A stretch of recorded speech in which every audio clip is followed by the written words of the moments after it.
Burundais en exil et ceux restés au pays à travers des informations bien fouillées concernant tous les domaines de la vie du pays.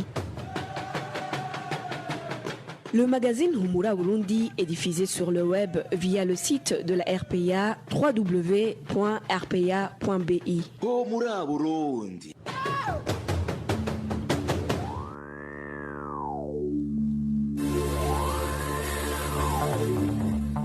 À la présentation, Josiane Mouzaneza. Lucie Kabera et Steve Niungeku assurent la mise en onde. Bienvenue amis fidèles de la RPA au magazine Humura Burundi de ce vendredi 3 juillet 2020, dont voici les principales articulations. Les promesses du président burundais dont la lutte contre la Covid-19 ne sont toujours pas effectives. Non seulement les prix du savon sont statiques malgré le don de la Banque mondiale à cette fin, mais aussi la pénurie d'eau potable continue à s'observer. Dans l'entretemps, le nombre de personnes infectées par le coronavirus ne cesse de monter. Au lieu d'être promu, il fallait qu'une enquête soit menée sur les biens de l'ancien ministre de l'Énergie et des Mines. Vous aurez quelques détails dans ce magazine. Dans ce magazine, nous vous emmènerons également au camp de réfugiés burundais d'Onduta, où les cours ont repris après 3 mois de suspension de toute activité scolaire en Tanzanie. Voilà pour le sommaire. Dans quelques poussières de secondes, le développement de ces titres. Encore une fois, bienvenue. Débutons ce magazine par cette page politique où le discours du président Évariste Ndayishimiye sur le rapatriement des réfugiés est non seulement codé, mais aussi comporte des contradictions. Janvier Nina Hazgui a décortiqué les propos du nouveau président de la République sur base des informations à la disposition de la RPI. La volonté du nouveau président Évariste Ndayishimiye de rapatrier les réfugiés laisse des doutes de par la manière dont il s'exprime sur ce sujet. Dans son discours à la nation, à l'occasion du 58e anniversaire de l'indépendance du Burundi, ou encore lors de la prestation de serment des membres du gouvernement, Évariste Ndayishimiye a fait recours à des paraboles de la langue nationale pour ainsi démontrer sa position par rapport à la considération des Burundais en exil. Selon les informations que dispose la RPA, Évariste Ndayishimiye classe les réfugiés burundais en 3 catégories. Premièrement, il y a des simples citoyens qu'il aimerait qu'ils rentrent, puisque ne constitue pas d'éléments gênants pour le pouvoir. Évariste Ndayishimiye les qualifie de naïfs. Deuxièmement, il y a une catégorie de réfugiés que le président indique qu'ils se sont joints aux colonisateurs. Il s'agit là d'une catégorie que Évariste Ndayishimiye associe à leur ethnie ou encore à leur appartenance politique de l'opposition. La troisième catégorie de réfugiés pour Évariste Ndayishimiye est composée de ceux qu'il dit qu'ils ont commis de crimes et qui doivent être coûte que coûte arrêtés et poursuivis. Selon nos sources proches du numéro 1 burundais, ceux qui constituent cette dernière catégorie sont les acteurs de la société civile et défenseurs des droits de l'homme, les journalistes des médias indépendants et les leaders des partis politiques de l'opposition.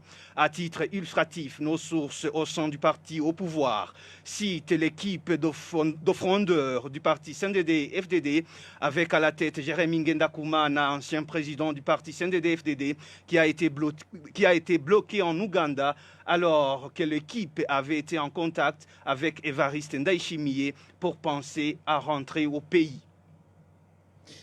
Merci à Janvier Ninina Hazgui. Dans notre édition ultérieure, nous allons revenir sur ce langage d'Évariste Ndayishimiye à travers l'analyse des spécialistes.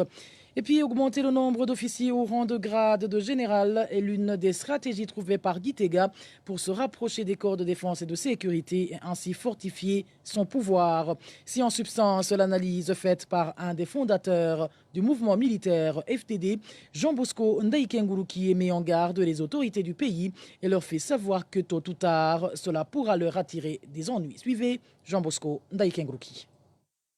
Je me rappelle bien, il y a plus de 50 officiers généraux. Pour une armée de 25 000 hommes, 50 officiers généraux, ça se fait en général par 500 militaires. 500 militaires, c'est moins d'un bataillon même réduit. Et donc, un bataillon réduit devrait être commandé normalement par un major. Vous comprenez, entre major et général, il y a d'autres échelons, tels le lieutenant-colonel, colonel, etc. Et donc, c'est-à-dire qu'il y a un problème sérieux pour un petit pays comme le Burundi. Mais le problème, c'est que même ceux qui le font, ils ne remarquent pas que plus tard, il y aura un problème très sérieux. Entre l'état d'une étape à une autre, c'est normalement entre 2 et 4 ans. Passer du grade de lieutenant, de capitaine, au grade de colonel, une année après, général. Donc, on est encore trop jeune. Et le problème se trouve là, puisque d'une part, l'armée ne peut pas contenir des généraux éternellement. Ils doivent être démobilisés, ils doivent arriver à la pension. Et ceux qui vont arriver à la pension, notamment ceux qui étaient dans les anciens mouvements partis politiques armés, ils seront encore très jeunes. Où est-ce qu'on va les caser? Alors que les collègues qui étaient dans l'ancienne armée, donc les CFAB, auront suivi un cursus normal. Normalement, ils ont l'âge de la retraite. Et les autres, pour quitter, ils n'auront pas l'âge de la retraite. Donc, il faudra gérer ça. Et ça ne sera vraiment pas facile. Alors, je crois que l'intérêt qu'il y a, l'intérêt politique, et notamment depuis 2015, c'est que le parti au pouvoir cherche à récupérer les officiers, leur faire du bien, les recruter, on les aide, ils ont des grades, et comme ça, même quand ils seront démobilisés, ils seront récupérés au niveau politique. Et c'est ça qui se fait aujourd'hui. Quand on parle de secrétaires généraux, qui contrôlent le pays, qui décident de tout, et c'est devenu aujourd'hui une réalité, notamment avec la formation du nouveau gouvernement aujourd'hui. C'était Jean Bosco Ndaïkenguru qui est fondateur de l'ancien mouvement armé FDD. Et en page gouvernance, une enquête minutieuse devrait être menée sur Comme Manila Kiza, comme il est suspecté d'avoir détourné les fonds de l'État. C'est ce que déclare l'Olicom après que cet ancien ministre de l'Énergie et des Mines ait été primé par le président de la République pour avoir doté son ministère d'un bâtiment avec ses propres fonds. Émile Nibasumba. ariko rero afise umutima wo gukunda igihugu udasanzwe. Manirakiza a été primé lors de la commémoration de l'indépendance du Burundi. Le président de la République, Évariste Ndayishimiye, a présenté cet ancien ministre de l'Énergie et des Mines comme une personnalité hors du commun. C'est la toute première fois qu'un ministre prend la décision de construire lui-même le bâtiment de son ministère en 3 étages. Il n'a dépensé aucun sou du gouvernement. Il s'est appuyé sur ses amis. Il a fait lui-même des collectes de fonds. Et aujourd'hui, c'est un beau bâtiment qui est là. Il l'a d'ailleurs fait don au gouvernement.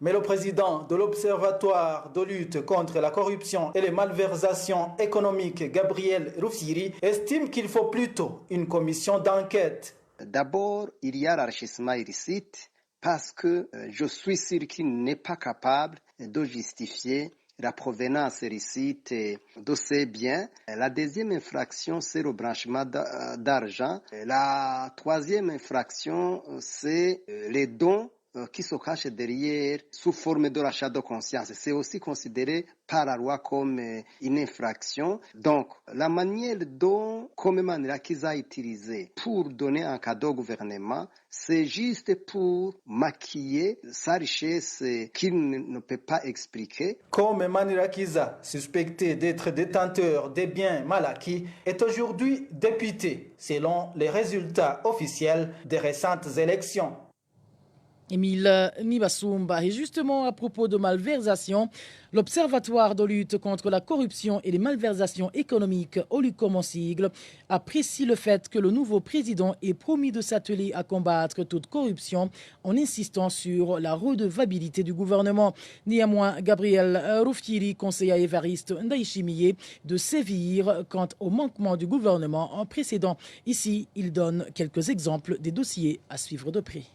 Comme vient d'envoyer une correspondance au président de la République, l'Olicom a mentionné dans cette correspondance pas mal de points. Parmi ces points figure la mise en application d'abord de la loi anticorruption dans certains articles, notamment au niveau de l'enrichissement illicite, au niveau du branchement d'argent sale au niveau aussi de la déclaration des biens, parce que, comme vous le savez, l'enrichissement illicite, le branchement d'argent sale, la déclaration des biens, pour nous, si c'est vraiment fait conformément d'abord à la Convention des Nations Unies contre la corruption et à la Convention africaine contre la corruption et à la loi anticorruption de 2006, certes, il y aura des problèmes, mais parce que la loi n'est pas vraiment convenable à la situation burundaise, mais quand même, au moins, certains dégâts pourraient être limités. Mais parallèlement, on a demandé dans cette même correspondance qu'il y ait amendement de cette loi pour que cette loi soit efficace, mais aussi on a demandé que la Haute Cour de justice qui juge le président de la République, le vice-président, le premier ministre et le président de l'Assemblée et le président du Sénat soient mis en place. On a donné pas mal de dossiers dans cette correspondance. D'abord, on a parlé de ce qui est en rapport avec le budget général de l'État. Vous le savez, plus de 70% du budget général de l'État vont directement au niveau des marchés publics. Nous observons que les marchés publics sont donnés aux membres influents du parti CNDD-FDD et aux étrangers sans respecter aucune procédure. Le deuxième dossier concerne les minéraux. Il y a aussi un autre dossier, c'est le dossier Amisom. Vous savez que aussi le dossier Amisom cause beaucoup de problèmes. Il faut que pour nous, ce dossier soit géré et traité conformément aux principes que je viens d'annoncer tantôt. Le dernier dossier, c'est le dossier qui est en rapport avec la location des bâtiments publics. De la gouvernance, passons à la rubrique économique où les nouvelles institutions récemment mises en place au Burundi doivent fermement s'engager à affronter les défis auxquels le Burundi fait face. Propos d'un expert en économie, Faustin Ndikumana indique que dans la lutte contre la pauvreté, l'urgence serait de mettre en place une politique nationale de la population. Suivez Faustin Ndikumana. D'abord, au niveau du développement économique, l'urgence serait de mettre sur le pied immédiatement la situation de référence, évaluer la situation de référence du niveau de la pauvreté, tenant compte des chiffres récents de 2014 qui montraient l'état de la pauvreté alarmant à l'époque, voir l'impact de cette crise et la situation et où on en est aujourd'hui. Et de cette situation de référence, on devrait alors mettre sur le pied ce qu'on appelle une politique nationale de population pour montrer le niveau de vie de la population auquel on veut arriver. Nous voulons une population qui se nourrit comment? Nous avons une population qui étudie comment? Donc, des éléments indicateurs d'une politique nationale de population digne de son nom. Et au niveau du développement, il faut l'évaluation de la capacité budgétaire par rapport à ces attentes. Nous avons par exemple un plan d'action prioritaire de 2018 jusqu'à 2022. On devrait évaluer la capacité budgétaire, la capacité de ressources intérieures pour concevoir dans l'urgence une stratégie de mobilisation des ressources tant extérieures qu'intérieures pour justement aboutir à ce développement que l'on aspire. Quant à lutter contre la corruption, il faut s'attaquer sans fond fuyant contre le flot de l'enrichissement illicite, le blanchiment, le détournement des deniers publics.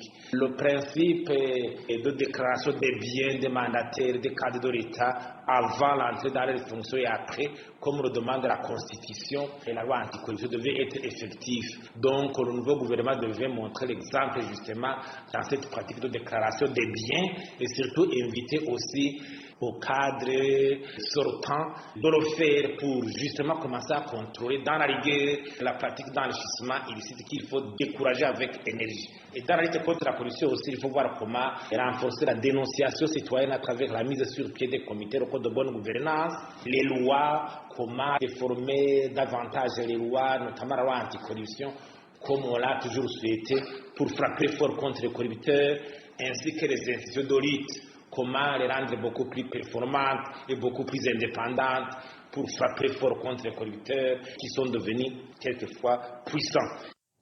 Pour Faustin Ndikumana, les nouvelles institutions doivent également promouvoir l'unité et la cohésion nationale à travers l'organisation d'un rapatriement digne des réfugiés.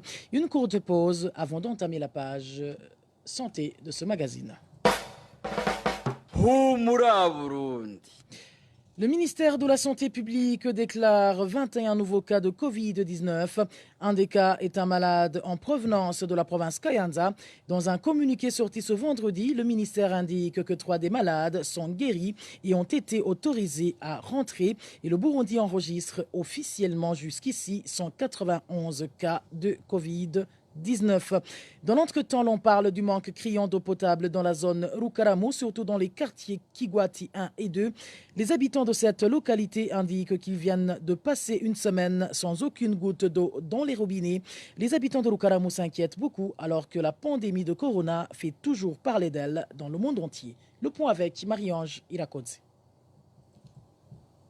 Cette pénurie d'eau potable dans la zone Rukaramu s'observe depuis une semaine. Les habitants de cette zone qui se sont entretenus avec la RPA indiquent que les localités de Kagaragara, de BPE et Kigwati 2 sont les plus touchées. Cet habitant indique qu'ils sont obligés de dormir tard la nuit pour pouvoir s'approvisionner en eau. Sur les collines du quartier Kigwati 1 et 2, les sous-collines Kagaragara et BPE, nous sommes très inquiets du manque d'eau qui s'observe depuis déjà une semaine, sans aucune goutte d'eau potable dans nos robinets. Même s'il advient qu'on ait de l'eau, il faut veiller jusqu'à minuit. Là aussi, l'eau est insuffisante. C'est pourquoi nous préférons aller puiser de l'eau de la rivière Manda. Selon toujours ces habitants, même la petite quantité d'eau potable qu'ils parviennent à avoir commence à être servie vers 22 heures. Certains d'entre eux n'arrivent même pas à avoir de l'eau potable, étant donné que les files d'attente sont généralement longues. En réaction à la mesure prise par le président de la République de revoir à la baisse les prix de l'eau potable, cette population demande plutôt aux autorités habilitées de trouver une solution à ce problème de manque d'eau. Cela est ainsi alors que le président de la République a dit que les prix de l'eau de la Régie des eaux vont être réduits à cause de la pandémie Corona. Nous demandons alors, comme il a été dit par notre président, qu'il ordonne aux chargés de distribution d'eau de suivre de près ce problème de l'eau. Il est incompréhensible d'avoir de l'eau une semaine et passer une autre semaine sans eau. Nous ne savons pas s'il y a aussi un délestage d'eau comme nous sommes habitués pour l'électricité. L'eau, c'est la vie. Si on n'a pas d'eau, on est exposé à toute maladie liée à l'hygiène. La rédaction de l'RPA a contacté Léonidas Nibigira, chef de zone Rukaramu, mais il s'est réservé à tout commentaire. Pour le moment, la réunion qui était prévue ce jeudi est convoquée par les autorités administratives dans l'objectif d'étudier ce problème a été reportée pour des raisons non encore élucidées. Merci à toi Marie-Ange Irakodze. Toujours à propos de cette pandémie, le prix du savon n'a pas encore été revu à la baisse dans les différents magasins et boutiques du Burundi. Idem pour l'eau de robinet qui plus et se fait de plus en plus rare dans différents coins du pays. Pourtant, le président de la République avait annoncé que les prix de ces deux produits allaient considérablement diminuer en vue de lutter contre la pandémie du Covid-19. Clovis Nyonzima, reportage. Le président burundais Evariste Ndayishimiye avait annoncé que le prix du savon allait diminuer considérablement pour permettre à tout un chacun de se protéger contre la Covid-19 en se lavant régulièrement les mains. Toutefois, les vendeurs n'ont pas revu à la baisse le prix du savon. Ils indiquent que les prix chez les grossistes n'ont pas changé. Le savon est cher et son prix reste le même.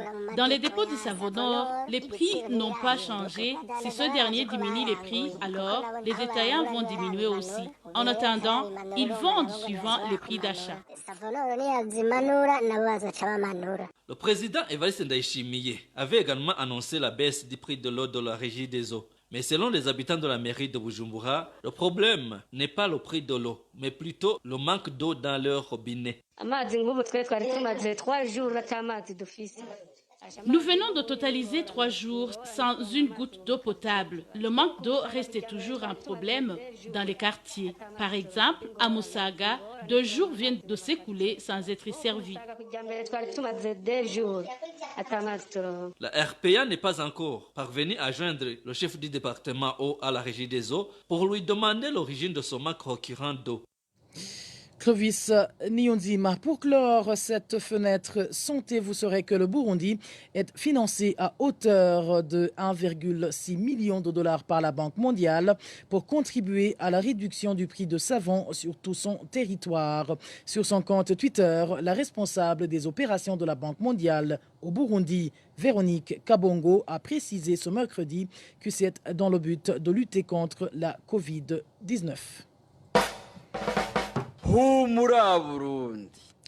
En page droits de l'homme, la septuagénaire de la commune Kayogoro en province Makamba souffre de dépression et passe son temps à errer dans la rue, sa maison ayant été scellée. C'est après son retour de l'hôpital où elle venait de passer un séjour des suites d'une maladie contractée plutôt après avoir été chassée de son domicile par les autorités administratives locales. Le point avec Innocent Valentin Singirangabo.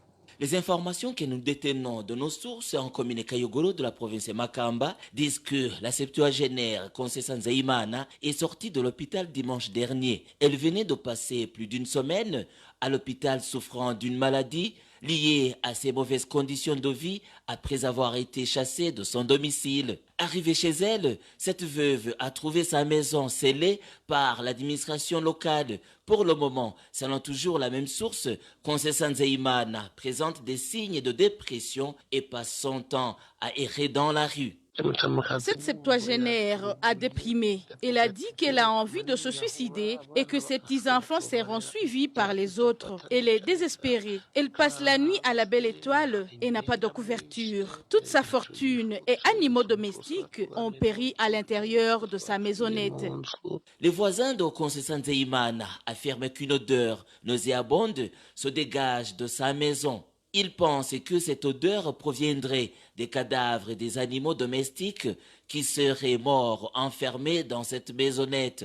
Ce jeudi, Innocent Limagalitse, représentant de l'ombudsman dans la région du sud du pays, est passé sur les lieux pour jouer le rôle d'un médiateur et pour résoudre définitivement la question de Concessa Nzeyimana. Les habitants qui étaient présents signifient que le médiateur n'a tranché en faveur de la veuve. Il a décidé de chasser complètement Concessa Nzeyimana, disant qu'elle n'a même pas le droit d'approcher cette place. Rappelons que l'administration de la commune Kayogoro s'est accaparée de la terre de Concessa Nzeyimana dans le but d'y construire le marché communal. Cette même administration vient de chasser la veuve du lopin de terre qu'elle avait reçu en compensation.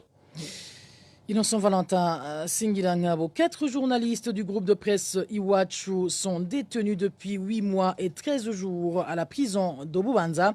Le tribunal de grande instance de Bubanza et la cour d'appel de Nahangwa les ont condamnés à un emprisonnement de 2 ans et demi ainsi qu'au paiement d'une amende d'1 million chacun.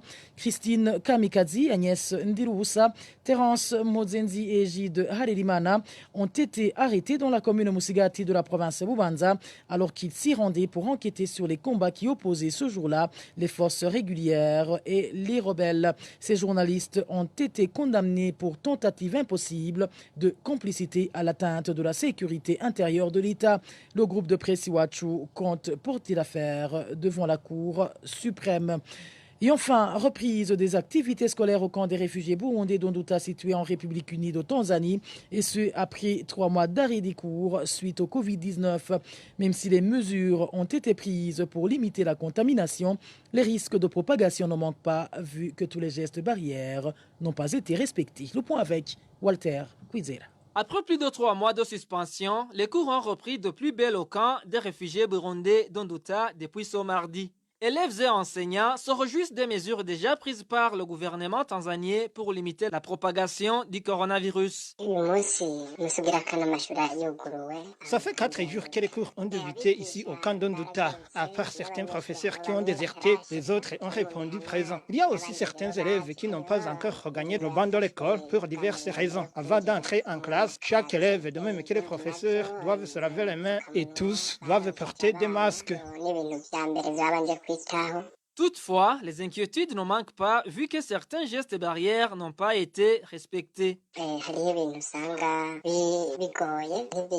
Il nous est difficile d'observer la distanciation sociale. Les bancs sont espacés, mais les élèves s'assoient à trois à cause du manque de pupitres et de livres qu'ils doivent partager. De plus, porter les masques toute la journée n'est pas facile et pour les élèves et pour les professeurs. Au Kandon-Douta, tout comme dans tout le pays, les écoles étaient suspendues depuis le 16 mars de cette année suite au coronavirus. Merci à toi, Walter Kwizire. Ici sur ce reportage que nous mettons en point final au magazine Humura Burundi de ce vendredi 3 juillet 2020. Merci à vous tous qui nous avez tenu compagnie. Merci à toute l'équipe rédactionnelle qui m'a aidé à collecter toutes ces informations. Sans oublier Lucie Kabeda et Steve Niungeko qui ont